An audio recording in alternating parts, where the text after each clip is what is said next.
हाँ जी, करते हैं स्टार्ट। कैसे? बहुत बच्चे करते हैं, वैसे नहीं होता। ठीक है सर, थैंक यू जी सर। देखिए जरा स्टार्ट करते हैं। चैप्टर कौन सा जी? चैप्टर 2 का लास्ट टॉपिक है। लास्ट में भी कुछ छोटे छोटे टॉपिक्स हैं जो अक्सर परेशान करते हैं अलग अलग जगह पे, उनकी बात करेंगे हम। चैप्टर 2 12th क्लास, चैप्टर का नाम electric potential V and capacitance C में आज का टॉपिक क्या है जी? देखो जरा, it is electric polarization. Electric polarization क्या होता है समझते हैं जरा। इलेक्ट्रिक पोलराइजेशन का मतलब समझते हैं। उससे पहले तो छोटे छोटे terms like what do you mean by a non polar molecule, another is polar molecule. What are these? Let us talk about them one by one. There is an atom in which center में कौन है? Nucleus. Nucleus के अंदर कैसा charge? Positive charge. And electron कहाँ है? Negative charge कहाँ है? बाहर रिवॉल्व कर रहा है, इसके चारों तरफ रिवॉल्व कर रहा है। If centre of mass of positive charge and negative charge coincides, if coincide, भाई नेगेटिव चार्ज यहां रिवॉल्व कर रहा है बट उसका सेंटर ऑफ मास यहीं आ गया, तो पॉजिटिव एंड नेगेटिव दोनों का सेंटर ऑफ मास कोइंसाइड कर जाएगा। कोइंसाइड करेगा तो डाइपोल मोमेंट, जिसका फॉर्मूला हमने पढ़ा था Q into 2a becomes 0 because 2a क्या था? 2a हमने पढ़ा था distance between negative and positive charge. Exactly किसी मटेरियल या एटम मॉलिक्यूल की बात करें तो उसमें 2a is the distance between center of mass of positive and negative charge। दोनों coincide कर रहे हैं, एक ही जगह पे हैं, तो distance between them becomes 0, dipole moment becomes 0। जिस molecule का dipole moment 0 है that is named non-polar molecule। Clear है जी?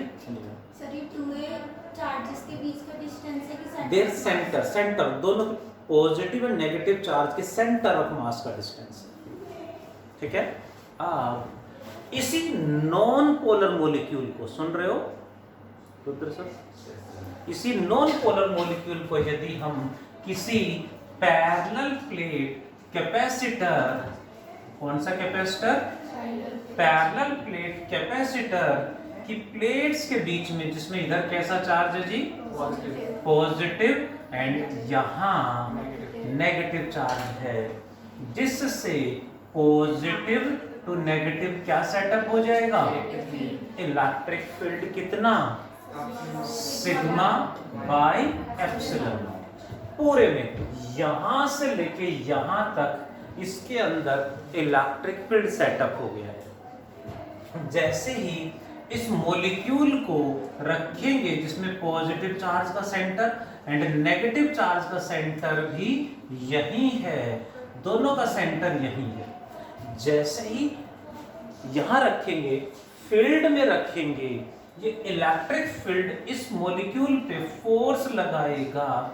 What is force on positive charge plus queuing and force on negative charge minus QE में plus और minus का मतलब क्या है? पॉजिटिव का मतलब है फोर्स फील्ड की डायरेक्शन में लगेगा। फील्ड इधर है तो इसमें जितना भी पॉजिटिव चार्ज है उस पे फोर्स फील्ड की डायरेक्शन में यानी राइट डायरेक्शन में लगेगा। माइनस का मतलब प्रियंका फील्ड के अपोजिट। फील्ड इधर है तो इसमें जितना भी नेगेटिव चार्ज होगा उस पे फोर्स फील्ड के अपोजिट यानी लेफ्ट डायरेक्शन में लगेगा, जिससे इस मॉलिक्यूल में दोनों चार्ज हैं, पॉजिटिव इधर खींच रहा है, नेगेटिव को इधर फोर्स लग रहा है, दोनों फोर्स इस मॉलिक्यूल को ऐसे स्ट्रेच करेंगे, खींचेंगे, जिससे ये मॉलिक्यूल डिस्टॉर्ट हो जाएगा। इधर कैसा चार्ज आएगा? नेगेटिव और इधर पॉजिटिव। पहले distance between centre of mass of positive and negative charge zero coincide कर रहे थे, बट अब जीरो नहीं है, वो मॉलिक्यूल स्ट्रेच हो गया है। Hope you got? जिससे जो 2a है, distance between negative and positive charge 2a zero नहीं है, सो डाइपोल मोमेंट अब जीरो नहीं है। That molecule is named polar molecule. में क्या होगा? Q into 2a is not zero because 2a is not zero. 2a zero नहीं है तो डाइपोल मोमेंट भी जीरो नहीं है। Hope you got? If center of mass coincide, dipole moment zero, known as non-polar molecule. If center of mass do not coincide, तो dipole moment is not zero, such a molecule is known as polar molecule। यानी जिसके पास dipole moment है वो polar, जिसके पास नहीं है वो non polar। and this conversion, ये non polar ये polar, non polar से polar molecule का जो conversion है, this process is known as electric polarization। Electric polarization को क्या लिखेंगे Shilpa ma'am? Conversion of non polar molecule into polar molecule. बहुत बढ़िया। Conversion of non polar to polar molecule is named electric polarization. एक polarization chapter 10 में आएगा, polarisation of light. वो अलग है, वो सीबीएसई से रिलेटेड बाकी एग्जाम्स में आ रहा है, वो अलग टॉपिक है। वो लाइट का पोलराइजेशन है, वो अलग टॉपिक है। ये इलेक्ट्रिक पोलराइजेशन है, conversion of polar to non polar, non polar to polar molecule. Clear हुआ? Polar, non polar and polarisation कैसे हो रहा है। नेक्स्ट पॉइंट, ये फील्ड फोर्स लगा के इसको स्ट्रेच कर रहा है। स्ट्रेच हो क्यों नहीं रहा? टूट क्यों नहीं रहा? पॉजिटिव नेगेटिव अलग क्यों नहीं हो जाते? क्योंकि दोनों के बीच में केमिकल बॉन्डिंग है, बॉन्ड है दोनों के बीच में। केमिस्ट्री की भाषा में, फिजिक्स की भाषा में उसी केमिकल बॉन्ड को, बॉन्ड स्ट्रेंथ को फिजिक्स की लैंग्वेज में रियल में बॉन्ड कह देते हैं, बट है क्या? पॉजिटिव नेगेटिव चार्ज के बीच में attractive electrostatic force coulomb force है। कूलम्ब फोर्स है दोनों के बीच में। पॉजिटिव नेगेटिव अट्रैक्ट कर रहे हैं, वो फोर्स इनको दूर नहीं जाने दे रहा है, बट इसकी वजह से ज्यादा लग गया तो वो स्ट्रेच हो गया। Now if I will increase the field, मैंने बड़ा कैपेसिटर रख दिया है, फील्ड बढ़ा दिया यहाँ पे, फील्ड बढ़ाएंगे तो फोर्स बढ़ जाएंगे, फोर्स ज्यादा लगेगा इन पे, फोर्स ज्यादा लगेगा तो क्या होगा? और ज्यादा डिस्टॉर्ट हो जाएगा, इधर माइनस इधर प्लस। इस तरह से फील्ड इंक्रीज करते जाएंगे, बढ़ाते जाएंगे, तो किसी ना किसी सर्टेन फील्ड पे जब दोनों का जो अट्रैक्टिव फोर्स है उससे ज्यादा फोर्स बाहर लग गया तो ये मॉलिक्यूल आयंस में ब्रेक कर जाएगा। मॉलिक्यूल, ये तो हो गया पोलराइजेशन।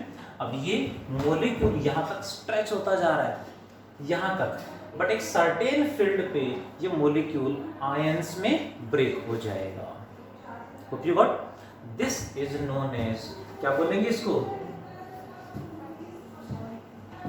Dielectric strength. किसको बोलेंगे? देखें जरा, डाइलेक्ट्रिक स्ट्रेंथ किसको बोलेंगे? एंड जो ब्रेकडाउन होगा उसे बोलेंगे, ब्रेक डाउन को क्या बोलते हैं? आयनाइजेशन। आयंस में कन्वर्ट हो गया ना, आयनाइजेशन और डाई इलेक्ट्रिक ब्रेकडाउन भी कह देते हैं। डाई इलेक्ट्रिक ब्रेकडाउन केमिस्ट्री में पढ़ा होगा ना इलेक्ट्रोलाइसिस में, या कि नहीं पढ़ा है? फैराडेज लॉ ऑफ इलेक्ट्रोलाइसिस में मॉलिक्यूल पॉजिटिव कैटायन एनायन में टूट जाते हैं, लिक्विड के मॉलिक्यूल्स कैटायन एनायन पड़े होंगे वैसे तो टूटते हैं, अलग अलग हो गए वो। यहाँ तक क्या था? नॉन पोलर से पोलर, लेकिन मॉलिक्यूल मॉलिक्यूल मॉलिक्यूल है। अब मॉलिक्यूल नहीं रहा, अब क्या हो गया? आयंस में ब्रेक हो गया। ठीक है, this phenomena is known as polarization, this conversion is known as ionization और डाइलेक्ट्रिक ब्रेकडाउन। ठीक है, एंड मैक्सिमम कितना फील्ड प्रोवाइड करें कि ब्रेक ना हो, उसे बोलेंगे डाइलेक्ट्रिक स्ट्रेंथ। इससे थोड़ा सा भी ज्यादा फील्ड प्रोवाइड कर दे तो ब्रेक हो जाएगा। वो मैक्सिमम फील्ड जिस जहां तक ये सरवाइव कर जाए, मॉलिक्यूल बना रहे, आयंस बन जाए, आयंस ना बने। घबराओ मत सर, कोई दिक्कत नहीं, यहाँ आ जाओ प्लीज। ठीक है जी, क्या लिखेंगे? Dielectric strength is maximum electric field, maximum electric field क्या करेगा? At which maximum electric field at which molecule doesn't ionize, at which molecule लिख देते हैं, at which molecule doesn't ionize, और we can say doesn't convert into ions, break down ना हो, वो maximum field होगा डाइलेक्ट्रिक स्ट्रेंथ। इसको हम ऐसे भी लिख सकते हैं क्या? Minimum electric field required for breakdown. इससे कम रखा तो ब्रेकडाउन नहीं होगा, यानी ब्रेकडाउन ना हो तो ये मैक्सिमम वैल्यू, और ब्रेकडाउन करना है तो कम से कम इतना लगाना पड़ेगा। मुझे ब्रेकडाउन करना है तो इतना, ऐसे थोड़ा सा ज्यादा, कम से कम इतना तो अप्लाई करना पड़ेगा। इससे कम अप्लाई करेंगे तो ब्रेकडाउन नहीं होगा। So minimum field required for ionization और maximum field without ionization is dielectric strength. Okay, what is ionization, Vivek? Sir, conversion of molecules into ions. conversion और ब्रेकिंग वर्ड बेटर रहेगा, breaking a molecule into ions, breaking a molecule into ions is known as ionization और dielectric breakdown।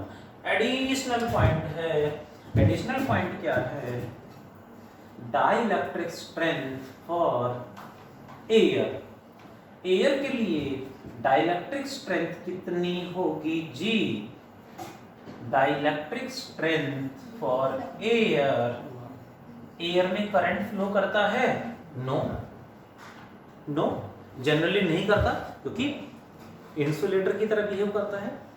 But एक certain field provide करा दें तो air के molecules ions में break हो जाएंगे और करंट सेटअप हो जाएगा। जो लाइटनिंग होती है उसमें इतना ज्यादा फील्ड सेटअप हो जाता है कि एयर के मॉलिक्यूल्स आयंस में ब्रेक हो जाते हैं और करंट फ्लो करा देते हैं। क्या कह रहे सर आप? 10 की पावर 9।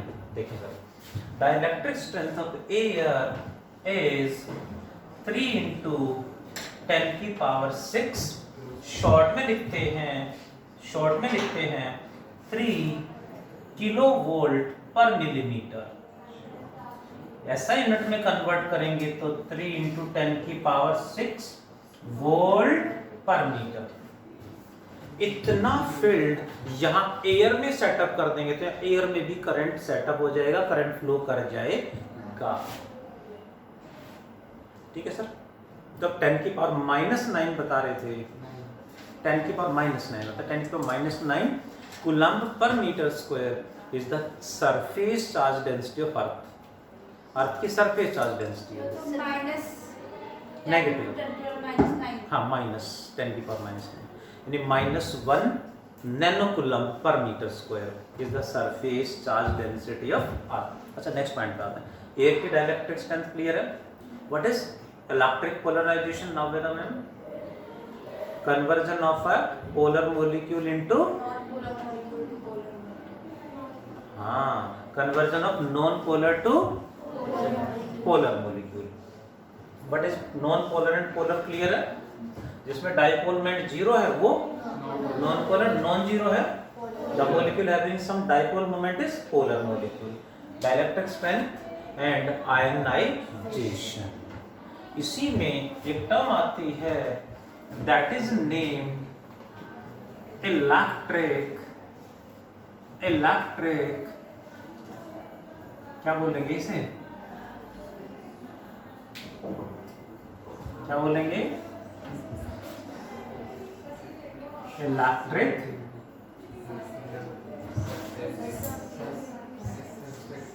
सस्पेक्टिबिलिटी नहीं, इलेक्ट्रिक ससेप्टिबिलिटी। काफी क्लोज है। हाँ जी, 17 नहीं, ससेप्टिबिलिटी। इलेक्ट्रिक ससेप्टिबिलिटी क्या होता है देखिए जरा। इस सिंबल से रिप्रेजेंट करते हैं card line, straight line.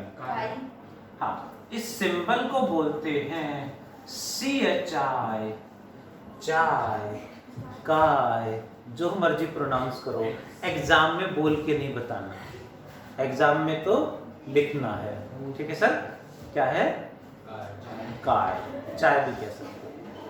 That is काय ई यानी इलेक्ट्रिक ससेप्टिबिलिटी। ठीक है? होता क्या है? एबिलिटी, ये हमें बताता है ability of a substance, ability of a material to get polarized, to get electrically polarized।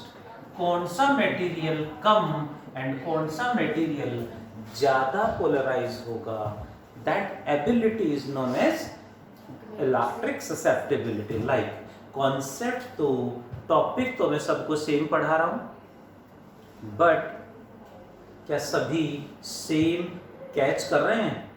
No, कोई कम कोई ज्यादा, है ना? तो सबके लिए इलेक्ट्रिक फील्ड तो सब पे सेम प्रोवाइड हो रहा है, इलेक्ट्रिक फील्ड सेम हो रहा है, कॉन्सेप्ट सबको सेम डिलीवर हो रहा है, बट सबकी ससेप्टिबिलिटी डिफरेंट है। तो सबका पोलराइजिंग अमाउंट अलग अलग है, सबकी कैपेबिलिटी अलग है, सो ससेप्टिबिलिटी भी सबकी डिफरेंट है। फील्ड सबके लिए फील्ड सेम है, बट कौन सा मटेरियल ज्यादा पोलराइज हो रहा है, कौन कम पोलराइज हो रहा है, वो depends on our capability, on our concentration, है ना? वो तो सबका डिफरेंट है। ठीक है जी सर। सस्पेक्टिबिलिटी दैट इज, इसका फॉर्मूला होता है रिलेटिव परमिएबिलिटी। नाम सुना होगा हमने, mu relative permeability epsilon r is equals to 1 plus chi e, और एप्सिलॉन आर को डाइलेक्ट्रिक कांस्टेंट के से भी रिप्रेजेंट करेंगे, 1 plus chi e, same thing. Relative permittivity और डाइलेक्ट्रिक कांस्टेंट एक ही बात है। ये छोटे छोटे पॉइंट्स हैं, इसमें कुछ छोटे छोटे 2-3 पॉइंट मुझे और ऐड करने हैं। What are that?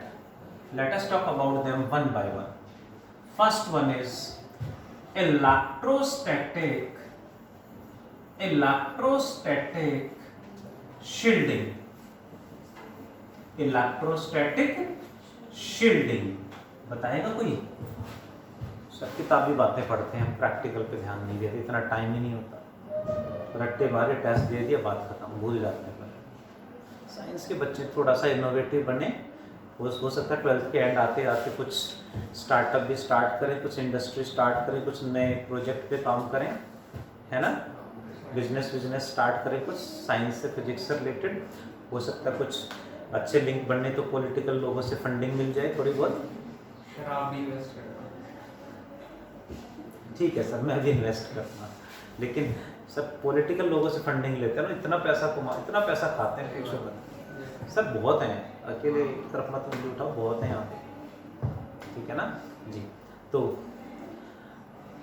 ठीक है, अच्छे अच्छे आइडिया रखेंगे पॉलिटिकल लोगों के सामने, शायद वो इनोवेटिव हुए तो कुछ हमें एनकरेज करेंगे, और अच्छा प्रोजेक्ट होगा तो पैसा देंगे, हमें पैसा लगाएंगे, काम करेंगे, है ना। फिर आगे ग्रेजुएशन करके भी तो पैसा ही कमाना है, क्यों ना ऐसा काम करें कि 10 इंजीनियर 10 डॉक्टर को अपने अंडर में काम कराएं।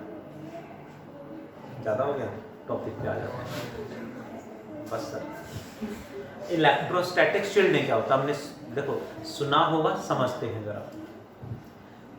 Process of making a region free from electric field, किसी भी रीजन में इलेक्ट्रिक फील्ड को जीरो करना, किसी भी रीजन से इलेक्ट्रिक फील्ड को फ्री करना। Process of making a region और space free from electric field, free from electric field, यानी किसी भी स्पेस में रीजन में इलेक्ट्रिक फील्ड को जीरो कर देना। अब इलेक्ट्रिक फील्ड जीरो कहां होता है, कौन बताएगा? Electric field inside a conductor is always zero. So इसके यूजेस, शील्डिंग के यूजेस, एप्लीकेशन बहुत सारे हैं। देखें जरा, फर्स्ट एप्लीकेशन बताएगा कोई? First application, it is safest. जैसे हम कहीं बाहर गए हैं और लाइटनिंग हो जाए, लाइटनिंग हो जाए तो क्या करना चाहिए? बैठ जाना चाहिए पेड़ के नीचे। लाइटनिंग हो जाए तो क्या करें? पेड़ के आसपास बिल्कुल नहीं जाना चाहिए। कार ना हो तो हाँ, यदि आसपास कुछ नहीं तो ओपन में होना चाहिए, पेड़ के आसपास नहीं होना चाहिए, या किसी मेटालिक पोल के आसपास नहीं जाना चाहिए हमें। कोई मेटालिक बॉडी है, कोई मेटालिक बॉडी पड़ी हुई है, उसके अंदर बैठ जाए, उसके नीचे बैठ जाए। जैसे मेटालिक ड्रम जैसे कोई है तो उसके अंदर बैठ जाओ उल्टा करके उसे, तो उससे बाहर कितनी भी हैवी लाइटनिंग हो जाए, अंदर जो पर्सन उस पर इफेक्ट नहीं पड़ेगा। मेटल के सरफेस पे कितना भी चार्ज क्यों ना आ जाए, अंदर फील्ड जीरो ही रहेगा। सो अंदर इम्पैक्ट नहीं पड़ेगा। ऐसा हर साल देखने को मिलता है। अब इस साल तो शायद न्यूज़ मैंने देखी नहीं कई दिन से, बट लास्ट ईयर मैंने सुना था कि कुछ जो पर्सन है, टूरिस्ट हैं, राजस्थान में जयपुर में कोई फोर्ट है, वो देखने गए हुए थे। तो उसको काफ़ी हाई उस पर गए थे, ऊपर चढ़े हुए थे बिल्कुल, और हैवी लाइटनिंग होगी, all dead on the spot. Lightning direct उनके ऊपर गिर गई। हाँ सर, साइंस में तो बच जाते हैं। तो कैसे बचें? हालांकि दिल्ली जैसे सिटी में तो टेंशन नहीं है, कैसे भी घूमो फ्री, क्योंकि यहाँ मेटालिक पोल्स इतने बड़े बड़े, इतने टावर हैं यहाँ पे, मेटालिक टावर्स, मेटालिक बॉडी इतनी ज़्यादा हैं कि हम कहीं भी घूमें, लाइटनिंग होगी भी तो मेटालिक टावर बहुत ऊंचे ऊंचे, वो ऊपर ही कैच कर लेंगे, नीचे तक नहीं आने देते वो। और यहाँ तो इतना क्राउडेड एरिया, इतने मेटालिक पोल्स हैं कि वो जनरली वही कैच कर लेते हैं, उन्हीं के ऊपर आ जाती है वो, और डायरेक्टली अर्थ में चली जाती है, बच जाते हैं। बट रूरल एरिया में अब बाहर जाते हैं, वहाँ मेटालिक पोल्स आसपास नहीं होते, वहाँ रिस्क बढ़ जाता है। और हर साल ऐसा देखने को मिलता है कि वहाँ ऐसे बिजली गिरी, लाइटनिंग हुई और 2 लोग मर गए, 3 लोग, ऐसा कैजुअलिटीज़ हो गई। तो ऐसा हर साल सुनने को मिलता है। वही सेम रीजन कि आसपास कोई मेटालिक बॉडी है तो उसके अंदर बैठ जाएं, क्योंकि मेटालिक बॉडी के अंदर electric field must be zero. So first is, it is safest to sit in a metallic body, in a metallic body like car during कब? लाइटनिंग। जब लाइटनिंग हो रही है तब ऐसा करना है, तो हम सेफ रहेंगे। सेकेंड एप्लीकेशन बहुत ज्यादा है। One more application, cable wires. Cable wire नाम सुना है हमने? केबल वायर बहुत ज्यादा हम यूज करते हैं डेली लाइफ में। आज के टाइम पे तो यूज बहुत ज्यादा है। केबल वायर्स, हाँ, केबल वायर्स पहले 2 पैरेलल वायर चलती थी सिग्नल्स के लिए, उसके बाद दोनों वायर को ट्विस्ट करके यूज करने लगे। अब सिग्नल्स के लिए केबल वायर यूज करते हैं। केबल वायर में कॉन्सेप्ट क्या है? पहले तो अलग अलग वायर है, एक में से करंट जा रहा है, दूसरे में से आ रहा है। आसपास लाइटनिंग हुई, कोई स्ट्रॉन्ग इलेक्ट्रिक फील्ड आया तो उसमें जो करंट जा रहा है उसको इफेक्ट कर देता था। जिससे सिग्नल की क्वालिटी टीवी में एफएम सुन रहे हैं उसमें मिक्सअप होके आता, सिग्नल पुअर हो तो उसमें नॉइज या डिस्टर्बेंस आ जाता था। टीवी भी देख रहे हैं तो उसमें डिस्टर्बेंस हो जाता था। बट केबल वायर आने से क्या हुआ है कि दो अलग अलग वायर नहीं, एक वायर को दूसरी वायर के अंदर रख दिया। एक सेंटर में मेटालिक वायर है, पीवीसी इंसुलेशन लगाया, और उस जो दूसरी वायर जाननी थी वो दूसरी वायर एक होलो मेटालिक सिलेंडर ले लिया। होलो मेटालिक सिलेंडर, इंसुलेशन के बाद होलो मेटालिक सिलेंडर लगा दिया और फिर इसके ऊपर एक और इंसुलेशन लगा दिया। इससे क्या होगा, मेन सिग्नल अंदर वाली वायर में और दूसरी वायर होलो मेटालिक सिलेंडर है। आसपास कितना भी हैवी सिग्नल हो, लाइटनिंग हो, स्ट्रॉन्ग फील्ड हो, होलो मेटालिक सिलेंडर के अंदर फील्ड, उसका फील्ड जीरो ही रहेगा। जिसमें सिग्नल फ्लो कर रहा है उस सिग्नल पे इफेक्ट नहीं होता, क्वालिटी बहुत ज़्यादा इम्प्रूव हो जाती है। That's was picture quality, audio quality काफ़ी इम्प्रूव हो गई है। ठीक है, अब तो और ज़्यादा चेंज होके ऑप्टिकल फाइबर भी आ गए, बट स्टिल केबल वायर आज भी बहुत ज़्यादा यूज हो रहे हैं। क्या करेंगे, इसमें सेंटर में मेटालिक वायर है, इसके बाहर क्या करेंगे, पीवीसी इंसुलेशन की एक लेयर लगा देंगे। पीवीसी इंसुलेशन होगा, ये पीवीसी इंसुलेशन का नाम सुना होगा ना, दैट इज। इसके बाहर एक और मेटालिक वायर लगाएंगे, इसके बाहर एक होलो मेटालिक सिलेंडर इसके ऊपर लगाएंगे, दैट इज। और उसके बाहर वन मोर पीवीसी इंसुलेशन लगा देते हैं लाइक दिस, ताकि कोई इसे टच करे तो उसे शॉक ना लगे। दैट इज सेंट्रल वायर में से करंट जाएगा और इस बार जो सिलेंडर इसमें से वापस आएगा। यानी वही दो वायर मिल गई, बट दो वायर कैसे मिली, एक के अंदर दूसरी रख दी है, जिससे आसपास जो फील्ड हैं उनका इफेक्ट कम हो गया, खत्म हो गया। पहले क्या करते थे, किसी के घर में केबल लगाओ, पहले बहुत कम केबल होते थे ना, किसी के घर में केबल लगा हुआ है और हमारे घर में रिजल्ट अच्छा नहीं आया तो पेरेंट्स ने केबल कट करा दिया, तो फिर मूवी कैसे देखें, केबल कैसे देखें। पहले तो मूवी वगैरह चैनल बहुत कम आते थे, नॉर्मल बस दूरदर्शन चलता था, बाकी चैनल्स के लिए केबल लगवाना पड़ता था। अब घर में केबल नहीं है, साइड वाले घर में है, तो फिर कैसे देखें। तो घर के आसपास से जो केबल वायर जा रही होती थी उसमें एक मेटालिक पिन उसमें पेनिट्रेट कराई, उसके ऊपर रैप कर दी मेटालिक वायर, और फिर उसको ले जाके अपने टीवी में कनेक्ट कर दिया। इससे वो सिग्नल कैच कर लिया करता था। नहीं सुना? अब तो नहीं होता, वो होता नहीं। हाँ, गांव में होता होगा, वहाँ भी थोड़ा सा डिश वगैरह की कमी है। हाँ, अपने पेरेंट्स से पूछना, ये कलाकारी उन्होंने जरूर करी होगी। आपने भी कराया? गांव वगैरह में तो अब भी मिलेगा कहीं कहीं, जहाँ फैसिलिटीज अब भी उतनी नहीं है, तो वहाँ पे अब भी कर लेते हैं ऐसा कि आप रिचार्ज कर लो, दोनों उसी में से चला लेंगे। ये तो खैर यहाँ भी होता है, नेटफ्लिक्स एक रिचार्ज कराया और सेम कोड 10 जगह बांट लिया, है ना। वो पहले बिना पूछे कर लेते थे ऐसा, तो वो उनमें वही शील्डिंग यूज करने लग गए, जिससे अब ऐसा नहीं हो पाता। चलिए, इलेक्ट्रोस्टैटिक शील्डिंग के और भी बहुत सारे एप्लीकेशन हैं, इलेक्ट्रोस्टैटिक शील्डिंग के। एक और छोटा सा पॉइंट मुझे बताना है, शुड आई बता दूं? लास्ट पॉइंट है बस, दैट इज कोरोना। नाम सुना है? Corona discharge. कोरोना नहीं सुना? कमाल हो गया। और corona discharge is also known as, thank you जी, और एक्शन ऑफ शार्प पॉइंट भी कह देते हैं इसे, एक्शन ऑफ शार्प पॉइंट्स। देखें जरा प्लीज, बातें नहीं, अब सुन लो। छोटे छोटे इनोवेटिव आइडियाज हैं, हमें भी इन पे ध्यान देना चाहिए। काफी इनोवेटिव छोटे छोटे आइडियाज हैं। Corona discharge also known as action of sharp point. होता क्या है? Let me take a metallic sphere. कहाँ गए?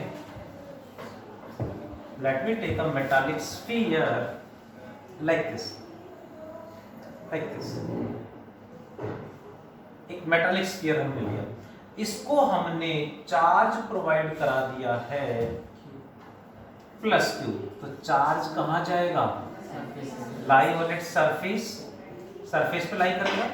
इसका radius is, let me take R, what is its surface charge density sigma, total charge by total area 4 pi R square. इसमें ध्यान से देखें तो एक बार जो चार्ज हमने इसको प्रोवाइड करा दिया कांस्टेंट हो गया, 4 पाई कांस्टेंट है, इस कांस्टेंट को हटा दे तो sigma becomes inversely proportional to R square, यानी रेडियस कम कर देंगे तो सिग्मा भी बढ़ेगा, बढ़ जाएगा या कम बढ़ेगा। रेडियस को बढ़ा देंगे तो सिग्मा बढ़ जाएगा, इसको बढ़ाएंगे तो कम होगा, इसको कम करेंगे तो बढ़ जाएगा। क्या बेनिफिट मिला देखें जरा। हमने क्या करा, चार्ज इक्वली डिस्ट्रीब्यूटेड है, सिग्मा हर जगह सेम है।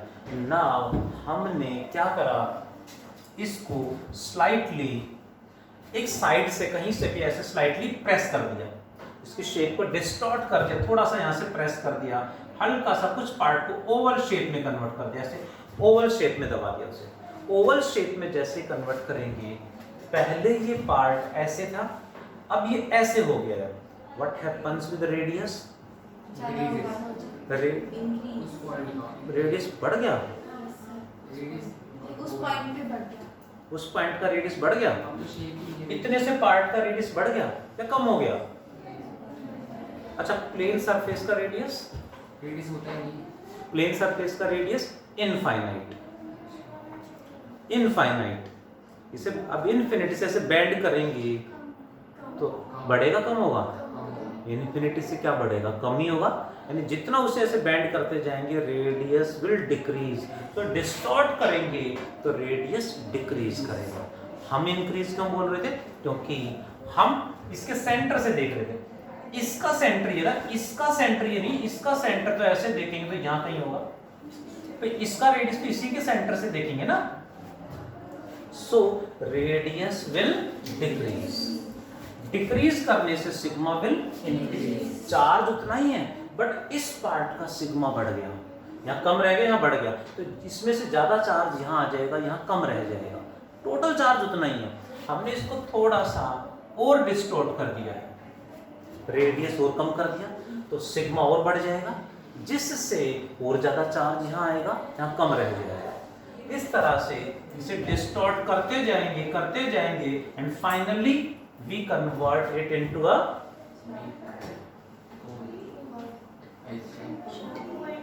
एंग्री बर्ड बोल रहा है, आपका नाम कहा लिया, मतलब converted in a pointed and sharp point में कन्वर्ट कर दिया, पिन पॉइंट बना दिया है। शार्प पॉइंट में कन्वर्ट करने का मतलब उसे बेंड करते गए, शार्प पॉइंट में कन्वर्ट करने का मतलब है radius approaches to, so sigma approaches to infinity. इतना ज्यादा सरफेस चार्ज डेंसिटी इतनी ज्यादा बढ़ जाएगी कि मोस्टली चार्जेस पॉइंटेड एंड पे सारा का सारा चार्ज इकट्ठा हो जाएगा, जिससे यहाँ चार्ज ना के बराबर है। मोस्टली चार्ज एक छोटे से पॉइंट पे, बहुत ज्यादा चार्ज छोटे से पॉइंट पे आ गया, ड्यू टू विच आसपास स्ट्रॉन्ग इलेक्ट्रिक फील्ड सेटअप होगा, which makes the surrounding air ionized. Surrounding air ionize हो जाएगी, आयंस में टूट जाएगी, पढ़ा ना हमने आयनाइजेशन, स्ट्रॉन्ग फील्ड जनरेट हो जाएगा तो सराउंडिंग एयर आयनाइज होगी, और जो नेगेटिव आयन बनेंगे वो ये पॉजिटिव चार्ज वो नेगेटिव आयन से न्यूट्रलाइज हो जाएंगे, यानी ये पॉजिटिव चार्ज एयर में फ्लो कर जाएगा, एयर में लीक हो जाएगा। दिस लीकेज ऑफ चार्ज ये शार्प पॉइंट पे ही होगी, leakage of charge at pointed ends और शार्प पॉइंट्स पे ही ऐसा होगा, यहां नहीं होगा।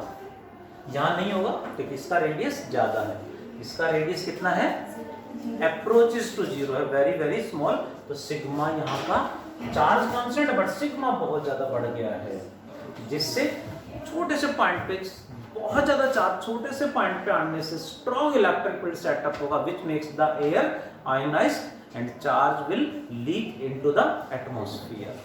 This phenomena is known as corona discharge और एक्शन ऑफ शार्प पॉइंट्स। अभी कुछ दिन पहले एक लैब में कोई एक्सपेरिमेंट करा था, वो मैं देख रहा था, आप भी शायद देखने चाहिए हमें। इधर उधर के वीडियो बनाते रहते हो, देखते रहते हो फालतू के, ऐसे वीडियो भी देखने चाहिए हमें। बट ही हैड डन एक फैराडे केज, सुना है नाम? फैराडे केजेस नहीं सुना है? हाँ, फैराडे केज मतलब मेटालिक केज बनाया, उसके अंदर आप बैठ गए, उसको कितना मर्जी हाई वोल्टेज से कनेक्ट कर दो, उसको आप अंदर से टच करोगे, उसके अंदर बैठे हो, आपको शॉक नहीं लगेगा। बाहर से अंदर कोई शॉक नहीं लगेगा, टच करेंगे, बाहर कोई टच कर देगा तो आइंस्टाइन बन जाएगा, मतलब हैवी शॉक लगेगा। कितना हाई वोल्टेज पे कनेक्ट कर दो, अंदर कोई भी है, उससे कोई इफेक्ट नहीं पड़ेगा। ऐसे ही एक साइंटिस्ट ने क्या करा, एक फ्लेक्सिबल मेटालिक जैकेट बनाई, मेटालिक जैकेट पहन ली उन्होंने, but every part of the body touches the inner part, तो अंदर तो चार्ज आएगा नहीं, सो सेफ है। और उसके जो यहाँ पे जो पूरा कवर करा, ग्लव्स भी मेटालिक है, और उसके ग्लव्स के आगे फिंगर्स पे यहाँ पे पॉइंटेड एंड बना लिए, शार्प पॉइंट कन्वर्ट कर दिए मेटल में। शार्प पॉइंट लगा सकते हैं ना, उसे हाई वोल्टेज पे जब कनेक्ट करा और थोड़ा सा डिस्टेंस पे एक्सप्लोसिव रखा। What he is doing, experiment क्या था, वोल्टेज चेंज करके देखा। जैसे वोल्टेज 50 वोल्ट रखा, ऐसे करा, कितने डिस्टेंस पे वो स्पार्क निकल के गया, ऐसे लीकेज हुआ, स्पार्क निकल के उसको एक्सप्लोड करा दिया, एक्सप्लोसिव मटेरियल को। वोल्टेज बढ़ाया तो कितने डिस्टेंस पे कर रहा है, स्पार्क कितने डिस्टेंस पे निकल रहा है, ऐसा एक एक्सपेरिमेंट कर रहे थे। देख सकते हैं, मिलेगा डिस्कवरी वगैरह पे जरूर मिलेगा, डिस्कवरी साइंस पे मिलेगा, यूट्यूब पे तो पता नहीं। एक्सपेरिमेंट भी करते हैं। हाँ बिल्कुल, बहुत एक्सपेरिमेंट करते हैं। उस पर्सन को कुछ नहीं हो रहा है क्योंकि वो उसका इनर सरफेस तो कांटेक्ट में है, बाहर कितना भी चार्ज हो, हाँ ऐसे में कोई दूसरा उसे टच कर लेगा तो वो आइंस्टाइन बन जाएगा, है ना, बाहर शॉक लगेगा। ऐसे कितने एक्सपेरिमेंट अक्सर हमने देखा होगा, बहुत बार मूवी में, है ना, इमेजिनेशन होती है, एक स्टिक लिक उसे ऐसे करते हैं और उसमें से रेडिएशन निकलती है। हो सकता है, पॉसिबिलिटी है जो स्टिक में आगे पॉइंटेड एंड है और उसको हाई वोल्टेज से आप कनेक्ट करेंगे तो उसमें से स्पार्क निकलेगा, बिल्कुल निकलेगा। We can try but requesting to do not try this one at your home, it is really dangerous. So request है, without any observation of any expert try ना करें। किसी को ट्राई करना है, यहाँ मेरे को बोले यहाँ कर सकते हैं हम, किसी के पास टाइम है तो, बट घर में और स्पेशली अकेले बिल्कुल ट्राई ना करें।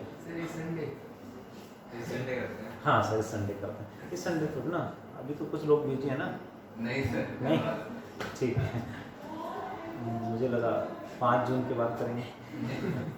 ठीक है, 25 मई के बाद भी ट्राई कर सकते हैं, कोई फ्री हो जाएंगे सर, है रुद्र? आप भी जा रहे हो वोट देने? हाँ सर, आपको वोट नहीं बना अभी? हाँ बच्चा बाहर मिलना, तो कह रहा बाहर मिलना। चलिए ठीक है, पॉइंट पे आते हैं, टॉपिक कंप्लीट हो गया। छोटे छोटे टॉपिक्स रहते थे आपके सामने, सारे छोटे छोटे topics, polarization, non polar, polar molecule, dielectric strength, ionization, air का डाइलेक्ट्रिक स्ट्रेंथ। नेक्स्ट क्या है जी, electric susceptibility, electrostatic shielding, and the next is corona discharge. Chapter complete हो गया है, do complete fast all of you. इसके बाद आपके डाउट्स होंगे तो I will discuss your doubts, जल्दी से कंप्लीट करें।